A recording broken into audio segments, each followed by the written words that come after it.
Okay, good morning to all of you and welcome back. So here we start again. But now I'm seeing a little bit of तो 11th का भी revision काफी हो गया है ना। हमने मैकेनिक्स का भी रिवीजन किया, फिर हमने हीट थर्मो का भी थोड़ा बहुत कर लिया। अब एसएचएम वेव्स भी हो गया, तो not much, in fact liquids का भी अलग से किए थे. Not much is left really, so that's why we see a little bit of kind of dwindling interest. So anyway, that's a little natural also. अब तो धीरे धीरे एग्जाम प्रेशर कह लो, फोबिया तो नहीं कहूंगा, बट प्रेशर भी थोड़ा थोड़ा करके बिल्डअप होगा, I am sure. So that's the development, so to say, and hence as I said there is a little bit of dwindling interest. Plus एक और भी चीज है कि लाइक 11th का रिवीजन भी आप करते करते लगभग हो ही गया मोटा मोटा, and now we can now you can rather shift to only probably solving questions at home, and then trying to increase the speed and accuracy. Those are things that you can possibly do now, or rather you should do now. In fact, Shivam has just sent a good morning message and saying that a lot of exams are being held now with a lot being written in capital L, capital O and capital T. So emphasizing on the word lot. I understand. थोड़ा बहुत तो खैर मैं भी समझ सकता हूँ. I have also passed through your stage. Don't worry. ठीक है ना? So I think we all are in the same boat. It is only the time which separates us. So maybe mine was around more than 20 years back, and yours is now. That's the only difference probably, है ना? चलो, anyway, so we were discussing on SHM or other simple harmonic motion. तो मैं एक question शायद दिया था, जहां तक मुझे याद आ रहा है. मे बी उससे स्टार्ट करते हैं, या एक काम करते हैं एंगुलर ऑसिलेशन से स्टार्ट करते हैं. ठीक है, मैं क्वेश्चन दे रहा हूं, and that is suppose there is an axis like this and a disc like this. तो इसको फील करो. अब अनफॉर्चुनेटली मेरे पास ना सर्कुलर कुछ इस वक्त तो है नहीं, पर at least I have mobile which I can use अभी. तो इमेजिन करो कि ये एक वो है, क्या बोलते हैं, circle. You can imagine this is a circle, और मैंने क्या किया, इसको ऐसे स्टिक कर दिया, यानी देख लो इसको प्लेन देख लो. So this is the axis. ठीक है, और ऐसे ऐसे ऑसिलेशन कर रहे हैं. So the plane of oscillation is perpendicular to the plane of the disk. Okay? So the plane of oscillation, in this case, this is a disk of radius r, mass m, and the plane oscillation is perpendicular to the disk. And what do you find out? You have to find out the time period.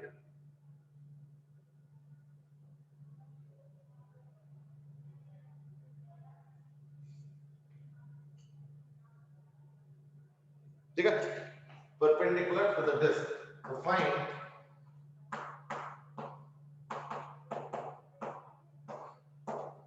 G. Okay, in fact there is a question also, and that is paper में physics के question सबसे ज्यादा attempt होते हैं, लेकिन काफी गलत भी हो जाते हैं. Any suggestions? Oh, well, काफी गलत क्यों होते हैं? I think now it's the stage is like where you should consolidate, है ना? That's what my gut feel is. तो ऐसा तो होना नहीं चाहिए कायदे से. Actually, you have to review each question very carefully after the exam. After the exam, whatever mistakes are happening now, that needs a very thorough review. Because it is not only important to learn something, but also important to learn what are the things which are not correct in that particular context, your perspective. So therefore, these mistakes can only reduce when you start analyzing mistakes also. Generally, we are happy with the either attempts or the successes or the scores, but be a little aware about the pitfalls also. तो उसी के analysis करते करते धीरे धीरे होगा. I mean, it's not something that is going to happen miraculously overnight, but yes, I'm sure once you start looking at the mistakes per se, चलो ये क्वेश्चन गलत है, चलो कोई दिक्कत नहीं, गलत क्यों किया, लेकिन मुझे कौन सा स्टेप में समझ में नहीं आया कि यहाँ पे मैं गलत कर रहा हूँ, must be something. तो यानी you will gain from that, कि अच्छा यानी इस कंटेक्स्ट में ये अप्रोच गलत होता है या ये थॉट गलत है, तो that could be a way of reminder, continuous reminders to the mind, I mean, and that would possibly help, isn't it? That's the case. So anyway, attempt this question is a disk of radius r and mass m, and the plane of oscillation is perpendicular to the plane of the disk. To find out the time period. Chalo, go ahead. I hope you remember the expression for finding out the time period. क्योंकि ये तो state में angular oscillations है due to gravity.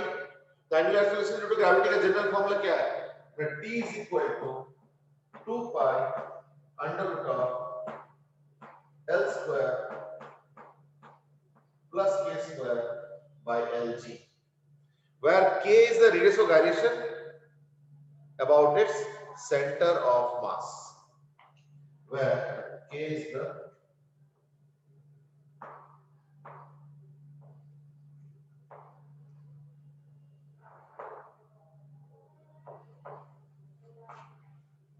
about center of mass. Okay, मैं बता देता हूं इसमें, मैं इसको सॉल्व कर रहा हूं और मुझे मेरा सॉल्यूशन देखो, और अगर कोई मिस्टेक है तो उसमें पॉइंट आउट करो. No that's my question in this case, because nobody is attempted till now, तो मैं इसके से मिस्टेक पॉइंट आउट करने के लिए कह रहा हूं. तो t is equal to 2 pi under root of L square. L बोलते क्या है? R obviously. K square disk का मोमेंट ऑफ इनर्शिया मैं ले रहा हूं as mr square by 2, तो मैं लिख रहा हूं इसको as r square plus r square by 2 upon Lg Rg. This is 2 pi under root of ये 3r by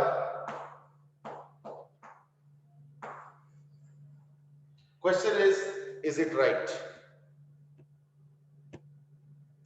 क्या ये सही है? देखो, क्वेश्चन इज क्या ये अप्रोच सही है? ये तुमको आंसर करना है.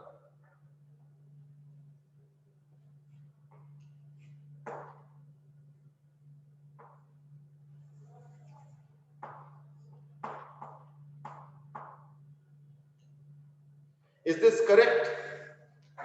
ओके, प्रणय इज गिवन कि नहीं, इसमें शायद k 5/4 होना चाहिए. नहीं, k 5/4 नहीं होगा, k होगा r²/4, therefore 5/4. That's the point. Answer 3r/2g ये गलत है. अब मैं बता दूं इसमें कॉमन गलती कहां पे होता है. तो हम लोग कुछ ज्यादा ही हड़बड़ी में k is radius of gyration और सेंटर मास, हम लोग फटाफट उसको r²/2 पुट कर देते हैं. तो मैं r²/2 को मना नहीं कर रहा हूं, और उसका कंटेक्स्ट समझो. उसका कंटेक्स्ट समझो. कंटेक्स्ट ये है कि अगर मान लो अपने ही प्लेन पे ऑसिलेट कर रहा है ऐसे डिस्क, यानी ऐसे, ठीक है ना, ऐसे, then it will be r²/2. यहां पे ऐसे नहीं है, यहां पे ऐसे ऑसिलेट कर रहा है, यानी perpendicular to the plane of the disk. तो अगर इसको डिस्क मानो तो ये ऐसे ऐसे ऑसिलेट कर रहा है, ये देखो. And therefore the axis that we are going to supposed to take is what? The diameter axis. इस बार डायमीटर एक्सिस को हम एक्सिस लेंगे, वहां से शिफ्ट हुआ और उसी के हिसाब से ऑसिलेशन करते हैं. तो देयरफॉर ये गलत है, ये r²/4 होगा. ठीक है, तो r²/4 हो गया, तो 5r²/rg होता है, यानी 5r/4. अब सही है, तो therefore it will be 5r/4g. अब देखो, ठीक है. अच्छा, अब इस केस में बता दो, इस केस में बता दो कि सपोज मैं इस डिस्क को लेके कहीं पे भी एक्सेस रख सकता हूं, यहां पे, यहां पे, यहां पे, यहां पे, जहां मर्जी एक्सेस रखो, और perpendicular to plane of oscillation rotate, perpendicular to plane of disk oscillate करना. यानी oscillation is perpendicular to plane of disk अगर है, if the oscillation is perpendicular to plane of disk, then find out the time period.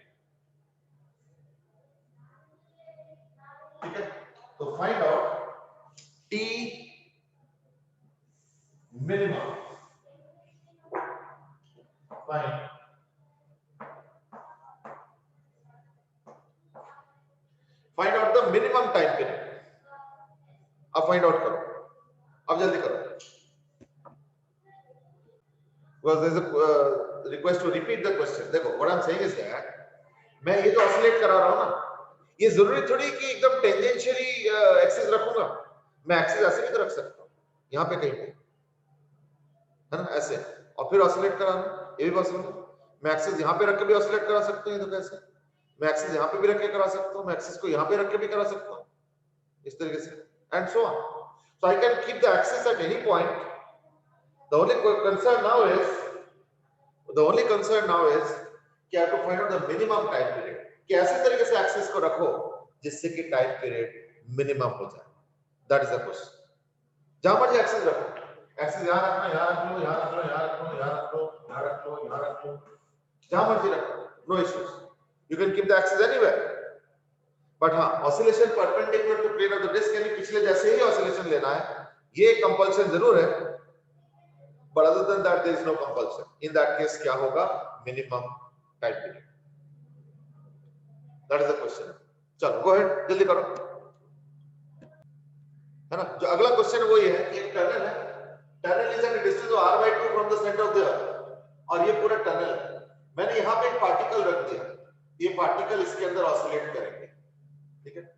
इसके अंदर oscillate करते हुए इसको जो नॉर्मलाइजेशन एक्सपीरियंस होगा ना वॉल से, टनल वॉल के अंदर से, पार्टिकल टनल के अंदर से जाएंगे, तो टनल के ऊपर, frictionless tunnel of course, tunnel के ऊपर खींचते हुए जाएंगे, तो एक नॉर्मल रिएक्शन उसको मिलेगा फ्रॉम द टनल वॉल। तो to draw the graph of normal reaction at various locations versus x, ठीक है। तो एक्स का वैल्यू 0 से लेके कुछ होगा इधर भी और उधर भी माइनस होगा, तो accordingly variation of normal reaction क्या होगा? That's the question. तो टू क्वेश्चन। अच्छा, मिनिमम टाइम पीरियड कब होता है? When does the minimum time period happen? That's the question.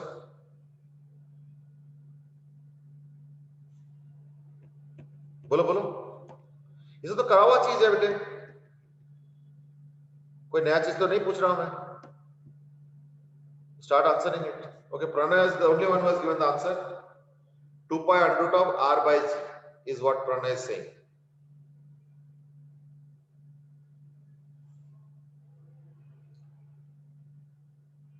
ठीक, ओके, सुनो। पहली बात तो टाइम पीरियड मिनिमम तब होगा जब तुम L के बराबर लोगे रेडियस ऑफ गायरेशन, ठीक है। उसके पीछे रीजन है, रीजन इज दैट देखो T क्या होता है, T होता है 2 pi under root of L square plus K square by Lg। तो अगर टाइम पीरियड को मिनिमम करना चाहते हो, यानी इस एक्सप्रेशन को मिनिमम करोगे, तो ये है क्या? ये तो है L बाय G, या G तो हटा दो, ये हो गया L plus K square by L। यानी मिनिमम तब होगा जब इसको मिनिमम करोगे। L इज द डिस्टेंस, तो मैं इसको differentiate with respect to L करता हूं, यानी differentiating with respect to L, तो क्या होगा 1 minus K square by L square is equal to 0। यानी इससे ही पता चलता है कि L is equal to Q। तो उससे क्या होता है ना, टाइम पीरियड का मिनिमम वैल्यू आ जाएगा। मैक्सिमम कुछ नहीं, मैक्सिमम तो इनफाइनाइट होगा, L को बढ़ा दो तो इनफाइनाइट हो जाता है, बट मिनिमम तब होगा जब L का वैल्यू K के बराबर। देख लो अच्छे से। तो मैं भी यही करूंगा, तो इज इक्वल टू क्या होगा 2 pi under root of L square. अब इसका K स्क्वायर क्या है, R स्क्वायर बाय 4, तो K क्या हो जाएगा R बाय 2, यानी L स्क्वायर मतलब K स्क्वायर हो गया R स्क्वायर बाय 4, तो K हो गया R बाय 2, यानी L हम R बाय 2 रखेंगे। अब मैं पुट कर लो फॉर्मूला, यानी R बाय 2 का whole square plus R square by 4, ये भी R स्क्वायर बाय 4 ही हो जाएगा, अपॉन Lg। अब L क्या है, जैसे R बाय 2, तो R square by 4 plus R square by 4 क्या हो जाएगा r स्क्वायर बाय 2 और एक r बाय 2 ऑलरेडी कैंसिल, तो 2 2 कैंसिल हो गया, तो r बाय g, यानी time period will become equal to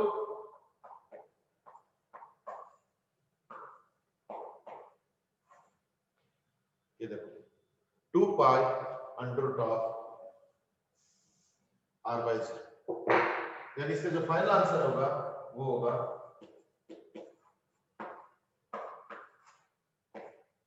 this is the minimum time period.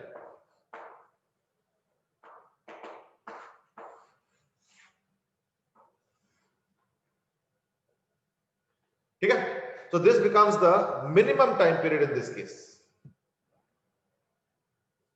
देखो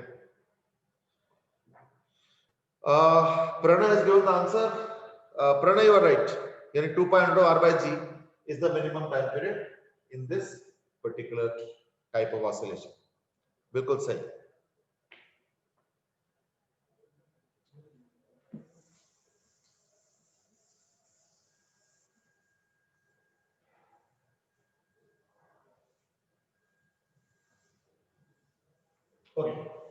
जहां तक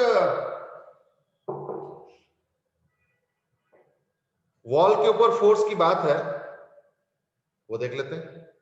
तो एक काम करता हूं, ये जो टनल है इस टनल को ले लेते हैं ऐसे कर, ये r बाय 2 है, तो ये तो r है, इसका लेंथ कितना होगा ना r square minus r by 2 का होल स्क्वायर, तो 3r स्क्वायर बाय 4, तो ये हो जाएगा √3r by 2, that is the amplitude. अब x डिस्टेंस दूर, अगर मैं कहीं x डिस्टेंस दूर ले लेता हूं एक पॉइंट, तो पार्टिकल यहां पे हमारा, ठीक है, तो एक फोर्स आएगा, कितना है ना m into gx at this distance, वो कितना होगा ना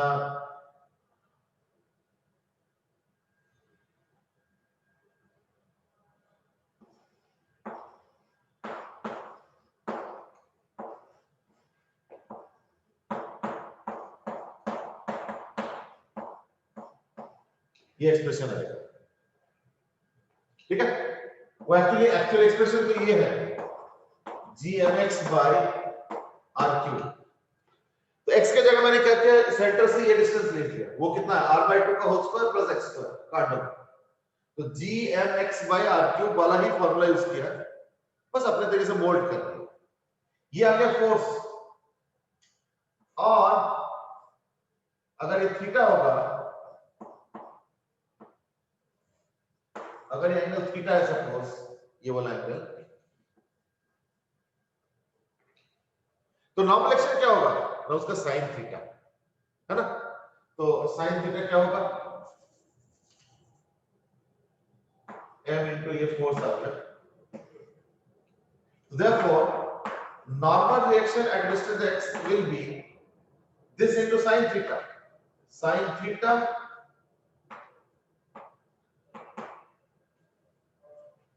ये वाला फोर्स। अब sin थीटा कितना है, परपेंडिकुलर बाय हाइपोटेन्यूज, तो what is that, that is what r by 2 into ये वाला, वही वाला, ये वाला,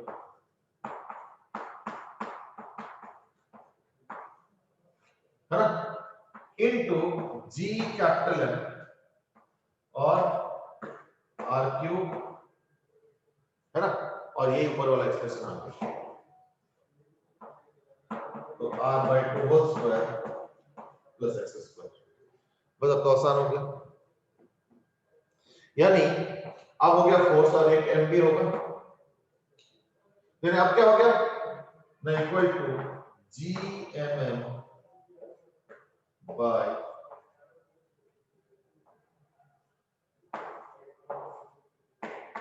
so what we are seeing is that this body is going to experience a constant force g capital M small m upon 2r square, देख लो,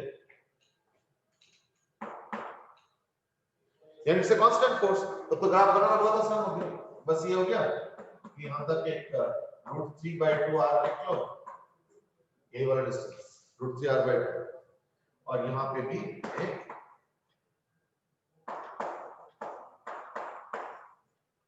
and this is a constant with a force of how much? G capital M small m by 2r². However, इसमें SHM तो होगा खैर, SHM वाला जो force है वो तो cos थीटा वाला है, हमने तो sin थीटा लिया, but एक cos थीटा वाला restoring force होगा SHM and that of course will provide the SHM part of it.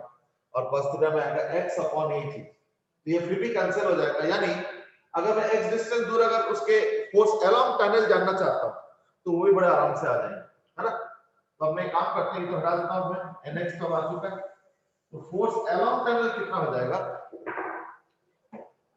Force along tunnel वो आ जाएगा G capital M small m x by r3, so cancel, यानी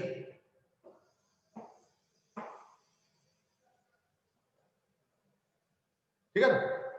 तो we actually get the same time period, and that is why whether the tunnel is diametrical or whether the tunnel is at some other point not passing through the center of the earth, time period सारे oscillations का same लगता है। तो अगर मान low tunnel तुम यहाँ पे भी बनाओगे ना, अगर यहाँ पे भी टनल बनाओगे तो भी time period of oscillation same ही रहेगा, ठीक है।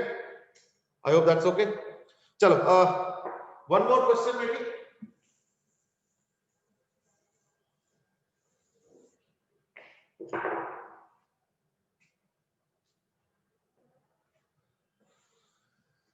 मैंने शायद इस दिन होमवर्क दिया था या जो भी था, आई डोंट रिमेंबर, अगर दिया था तो अच्छी बात है, तो कर लो फटाफट।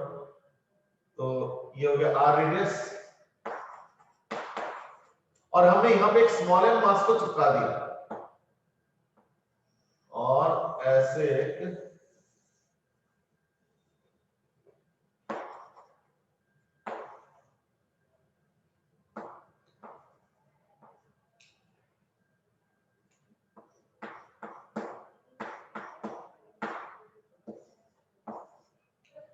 ठीक है, और इसको हमने हैंग कर दिया ऐसे कर। ये कैपिटल एम है, स्मॉल एम है, M dash. Find out the time period of oscillation. Find the time period of oscillation, go ahead.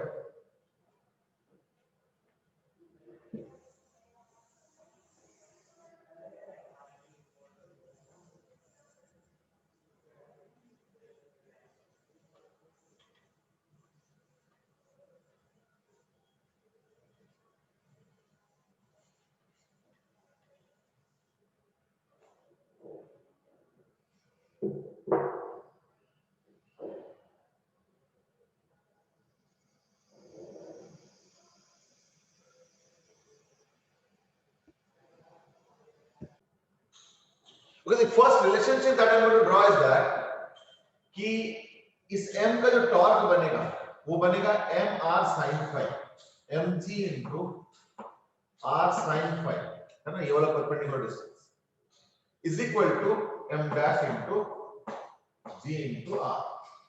यानी बेसिकली रिलेशन क्या आ गया ना, m dash is equal to m sin phi। एक relation है, कभी जरूरत पड़ता है हम लोग जरूर यूज कर सकते हैं, ठीक है ना। और इस पे अगर हम लोग थोड़ा सा ऑसिलेशन करते हैं तो इन दैट केस क्या होगा ना, mg इनटू, मैं अगर पोटेंशियल कैलकुलेट करता हूं और स्मॉल ऑसिलेशन में, तो स्मॉल ऑसिलेशन में क्या होता है, पोटेंशियल जो है mg into r sin phi plus delta phi,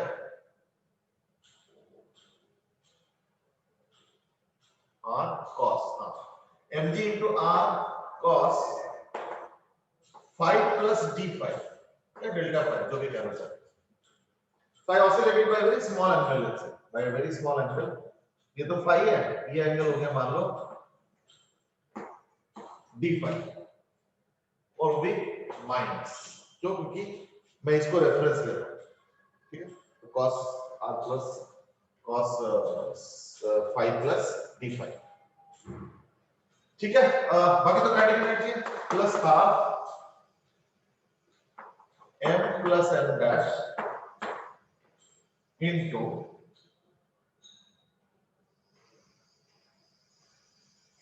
so am I considering it as linear or rotational? ठीक है, यानी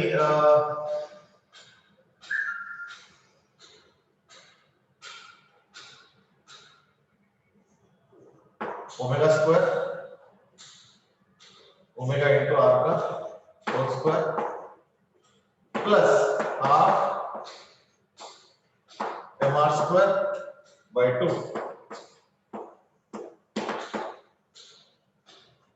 इज इक्वल टू कांस्टेंट। हाँ, एक ये भी आएगा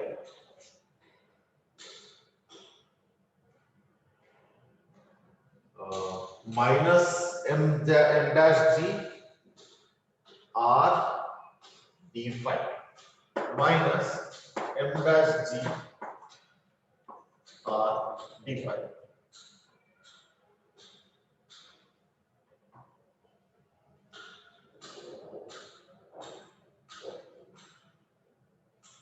ठीक है, दैट इज द स्टेटस।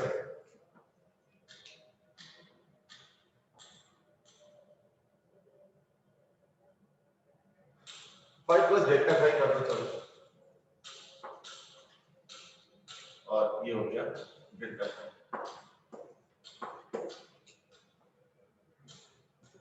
ठीक है ना। अगर Pranay has given a different answer, Shivam has given a different answer। चलो, अगर मैं इसको अब डिफरेंशिएट करता हूं विद रिस्पेक्ट टू ओमेगा, तो विद रिस्पेक्ट टू टी यानी, तो क्या आएगा, है ना। ये आ जाएगा minus M G R sine 5 plus delta 5, ठीक है, ये प्लस हो जाएगा, और into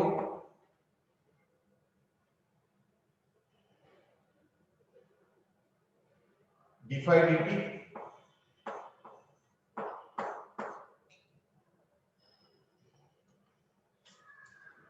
plus half m plus m dash into twice का तो खत्म हो जाएगा हाफ, तो ओमेगा इंटू, अच्छा आर स्क्वायर तो हो गए, इंटू अल्फा, है ना।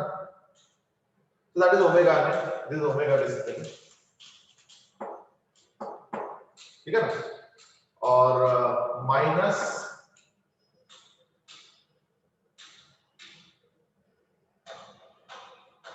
ये डिफरेंशिएट कर रहा हूं, तो डेल्टा 5 को डिफरेंशिएट करेंगे तो क्या आ जाएगा,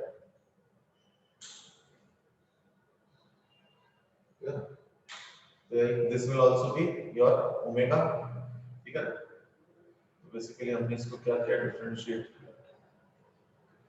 किया minus M dash G R और डी फाइव,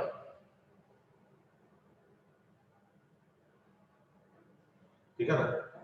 तो एक ये टर्म आएगा, डिफरेंशिएट कर रहा हूं, ये तो कांस्टेंट है, ये टर्म तो खत्म ही हो जाएगा, ये एक्चुअली इसके साथ कैंसिल हो जाएगा। If I look at this term only, this will be like cos phi sin delta phi, sorry cos phi cos delta phi, तो cos phi हो गया, plus sin phi sin delta phi, sorry minus sin phi और sin delta phi, है ना। तो वो delta phi वाला part इधर कैंसिल हो जाएगा इसके साथ, तो we should have done it actually earlier only, है ना, कैंसिल करने के पहले। चलो एनीवे, तो प्लस इसका आ जाएगा इधर कितना, 2 ओमेगा, यानी mr square by 2 into omega into alpha, and that is 0। अच्छा, अब इसका रहेगा इसका टर्म, है ना। तो इसका टर्म को अगर हम देखते हैं तो क्या आ रहा है, माइनस mgr cos phi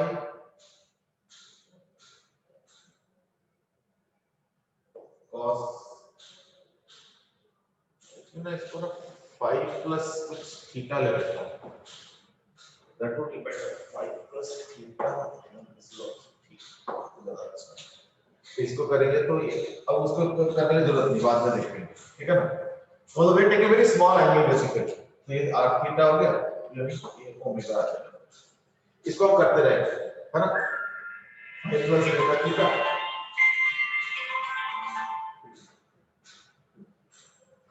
तो cos का sin phi plus theta into omega, that's better, ठीक है। यानी अब इसको सिंपलीफाई करेंगे, ये आ जाएगा mgr sin phi cos theta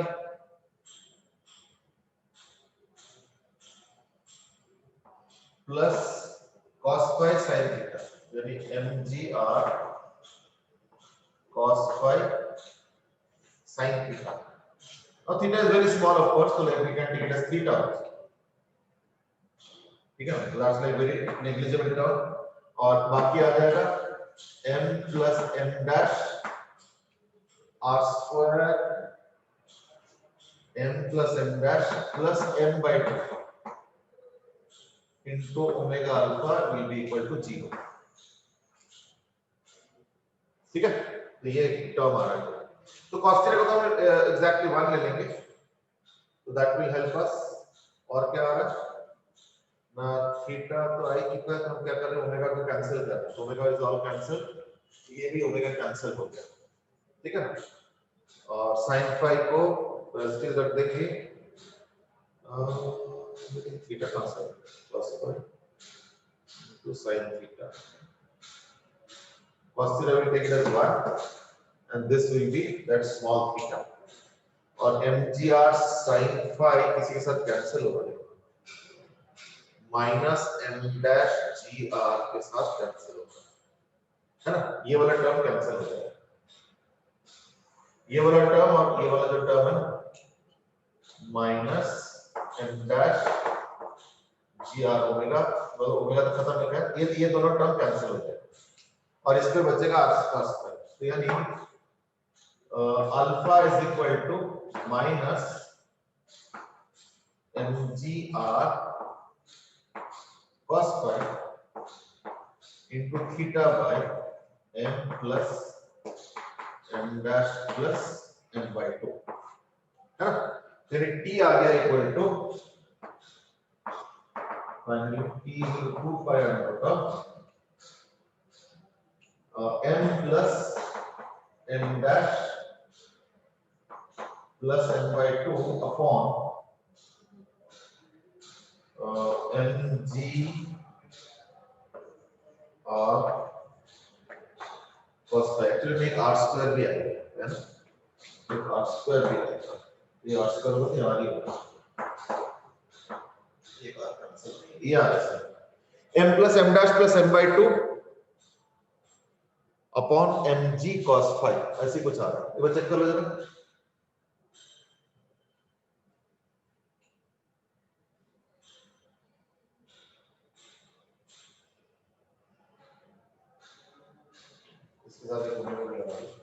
basically इसके जो एक्सपेंशन वाला जो टर्म है ना, उसमें से एक टर्म इसके साथ कैंसिल हो रहा है, ये वाला टर्म के साथ ये वाला, और इसका एक टर्म बच गया, that is this term mg cos phi into theta, and then rest can follow.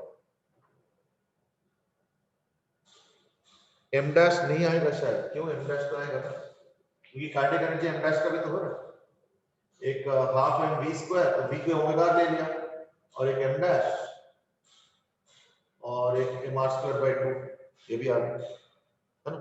आ तो रहा है वैसे एक्सपेंशन में,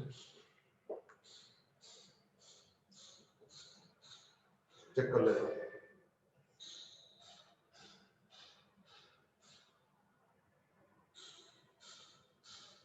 और कहीं गायब तो नहीं हो रहा,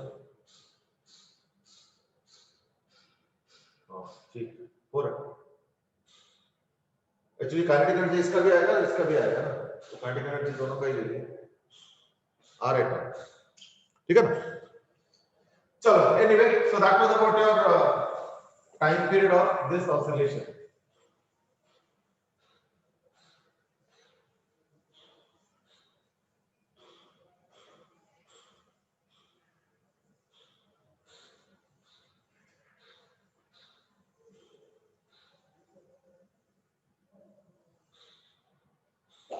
एक और मैं छोटा सा क्वेश्चन पूछूंगा, that is also some kind of revision only, and that is let us say there is a pendulum, ठीक है, ये सपोज है 8R और ये R, फाइन, और ये पानी है, दिस इज वाटर, और सब बाकी सब कुछ सेम है, ये भी R है, ये भी 8R, लेकिन ये है टाइट पैक आइस, इसका टाइम पीरियड T1 है, इसका T2 है, to find out T1 is to T2, find out T1 is to T2, जल्दी करो।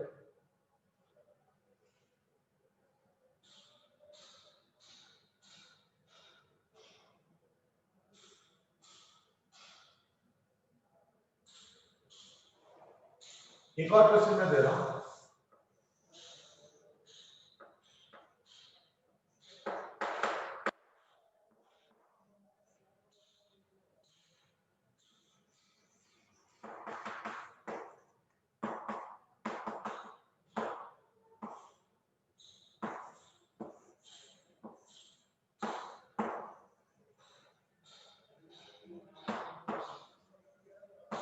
यूनिफॉर्म रॉड ये ऑसिलेट कर रहे हैं in vertical plane,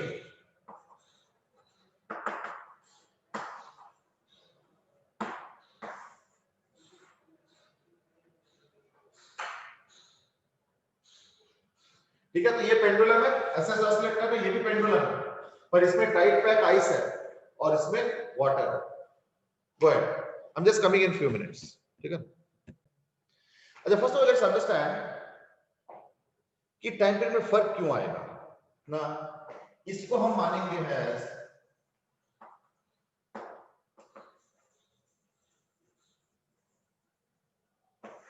pendulum, simple pendulum. क्यों? क्योंकि वाटर में ना रोटेशन नहीं होगा, ठीक है, तो water will just go like this and like this, तो therefore this will be considered simple pendulum, then इसका टाइम पीरियड हो जाएगा 2 pi under root of 9R by G। लेकिन इसको हम कंसीडर करेंगे एज अ कंपाउंड पेंडुलम, यानी physical pendulum, वही L square plus K square वाला फॉर्मूला। तो देयरफॉर इसका टाइम पीरियड आ जाएगा 2 pi under root of L square, L square बोलते क्या होगा, 9R का स्क्वायर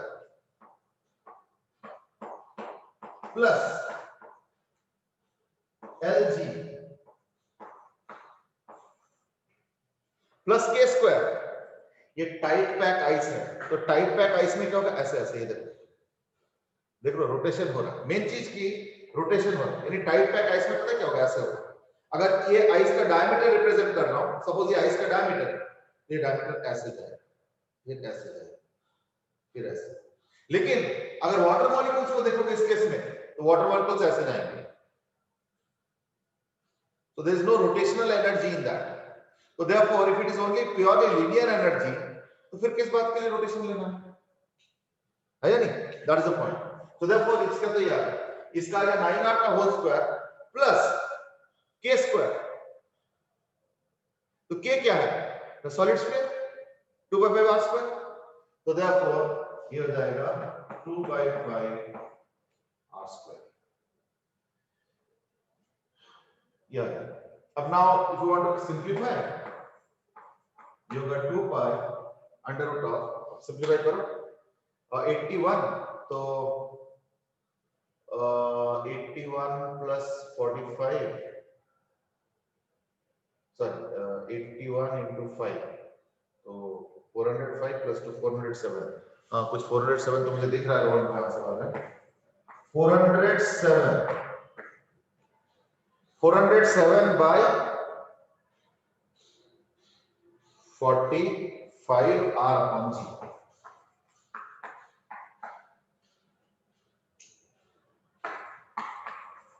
अब क्वेश्चन पूछ रहा है T1 by T2, तो यानी क्या होगा, T1 by T2 will be under root of 9R by G into 45G 9R by G into 45G by 407R। ठीक है, देखो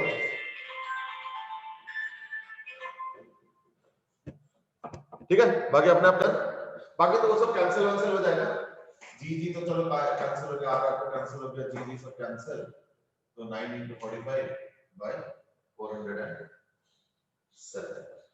ठीक है, तो 9 तो क्या बाहर ही आ जाएगा। ठीक है, तो 9 बाहर आ गया, 9 into अंडर रूट ऑफ